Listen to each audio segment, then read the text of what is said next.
Niñas y niños nacen iguales, pero al llegar al mundo su vida está condicionada por un conjunto de ideas preconcebidas, socialmente construidas y aceptadas que establecen diferencias entre sexos. Hablamos de los estereotipos de género. ¿Por qué las niñas son consideradas delicadas princesas que juegan y cuidan muñecas con vestidos rosas? ¿Por qué los niños son considerados fuertes guerreros que visten con capas poderosas de color azul? ¿Y si empezamos a cambiarlo? Los estereotipos es curioso, ¿no? Cómo nos afectan a todas las personas. También el cuándo empiezan, yo creo que es un poco la clave. Antes de nacer ya se nos está preparando para ser de una manera o de otra, ¿no? Lo típico de los colores de la habitación, de la ropa, el nombre, cómo puede ser la persona, ya enseguida va a afectar todo eso a la propia persona. Sí que es cierto que estereotipos tenemos a ambos géneros. El hombre pues siempre tiene que ser el fuerte, el valiente, no tiene permitido llorar, no tiene permitido mostrar sus sentimientos. Y la mujer pues bueno, tiene que ser muy pasiva, muy sumisa, callada, preocuparse mucho de las emociones de los demás. Entonces claro, sí que es cierto que estereotipos tenemos cada uno de los géneros, pero siempre afecta de manera mucho más negativa hacia la mujer y hacia la construcción de su género. Niños y niñas más pequeños, los roles se van configurando en un contexto que se llama de socialización diferenciada, porque no socializamos igual a niños y niñas. Entonces ya vamos configurando los estereotipos desde ahí. Entonces los agentes de socialización diferenciada son fundamentalmente la familia, que es donde los niños y las niñas antes de escolarizarse aprenden los roles de género con los modelos de imitación de su padre, madre, hermanos y demás familiares. El segundo agente de socialización es la escuela, luego los medios de comunicación, la cultura, el tipo de televisión que ven, las películas, el cine, los cuentos que les leemos, los juguetes que les elegimos o que la publicidad les hace elegir. Y finalmente el grupo de iguales. En el colegio es muy fácil verlo, ¿no? Yo siempre digo que aparte de los dibujos que traen las mochilas, ellos ya vienen con una mochila cargada de estereotipos que les dice cómo tiene que ser una niña y cómo debe comportarse y cómo tiene que ser un niño y cómo el trato que se les da. Hay un montón de cosas inconscientes que nosotros tenemos absorbidas también porque formamos parte de esta cultura y las reflejamos en ellos. Estás educada en la sensibilidad, en que tienes que ser callada, tranquila. En el momento en el que te rebelas por algo que no te gusta, enseguida te sientes atacada porque no te dejan tener esa rebelión. Pero claro, tenemos que intentar luchar contra ello para poder ser quienes somos y no tener que callar ante nada que no nos guste. Yo soy estudiante de igualdad de género y la verdad es que me gusta, te da una perspectiva de género y te pone un poco con las gafas de género. Y vas viendo los pequeños micromachismos, que son muy sutiles, desigualdades, una charla con tus amigos, con tus amigas. Cuando generalizas, la gran mayoría de las palabras son masculinas, lo cual subordinas e invisibilizas el papel de la mujer.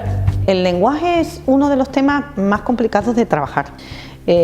Parece que esto del lenguaje no sexista es una moda que no hemos inventado las feministas y la mayoría de la gente no ve la necesidad de decir todos, todas, ellos, ellas, piensan que duplicamos el lenguaje, que esto es un capricho, que es un mero cambio de forma. Entonces yo, aludiendo a un pedagogo que es Vygotsky, pues Vygotsky decía que el lenguaje es el vestido externo del pensamiento, o sea que cuando hablamos, en realidad lo que estamos expresando es un pensamiento. Entonces es importante que el lenguaje no sea androcéntrico porque lo que se crea es un imaginario y un pensamiento androcéntrico con él. Vamos sustentando la base de lo que es el machismo o lo que es el patriarcado. Es muy importante el cambio del lenguaje porque el cambio del lenguaje implica indudablemente cambio de pensamiento.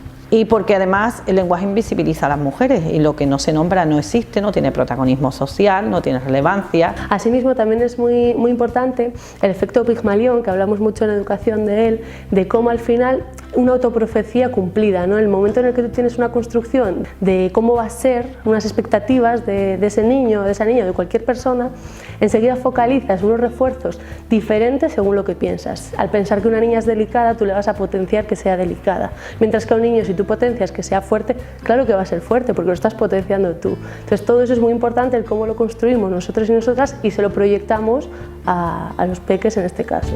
Como educadora casi lo más donde tengo la mente puesta todo el rato es en buscar referentes femeninos que se salgan de ese estereotipo de soy obediente, soy simpática, soy cuidadora, soy amable, no grito. y encima soy guapísima a todas horas. Porque también les afecta a ellos, porque también hay niños a los que les gusta estar guapos, les gustan los colores, les gusta estar callados, no les gusta ser brutos en sus juegos, entonces hay que hacer mucho trabajo ahí para no dejar fuera a nadie, ¿no? Que todos puedan elegir. Afectan en el sentido en que romper los estereotipos de género, no ceñirte a ellos, significa de alguna manera cierta exclusión social, en el sentido de quien no sigue el guión de la normalización, pues siempre el raro, la rara, el diferente, la diferente, y es muy complicado desafiar las normas en una etapa de la construcción de la personalidad. Desde la educación hay un paso como fundamental que se podría dar por asumido ya, y es la concienciación de los educadores, que los educadores seamos conscientes de esto.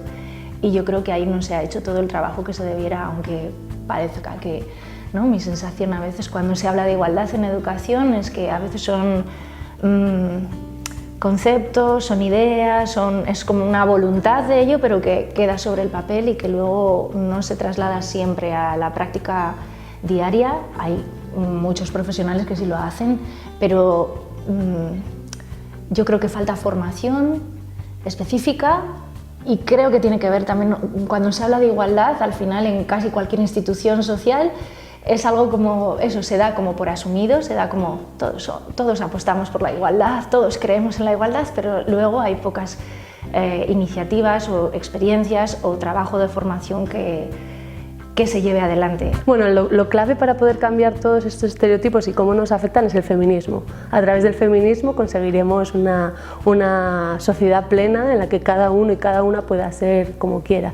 Y para ello también es fundamental la educación de todas las personas y de todos los ámbitos. La educación de las familias, para poder dejar ser como son a todos los niños y a todas las niñas, también pasa por la educación del profesorado, que es algo esencial, como en la escuela, que también es un agente socializador muy importante. Muchas veces les imponemos, ¿no? Todos estos roles también. Entonces, si no hay una formación de todos los agentes educativos, jamás podrá cambiar esto y será muy difícil romper estas barreras.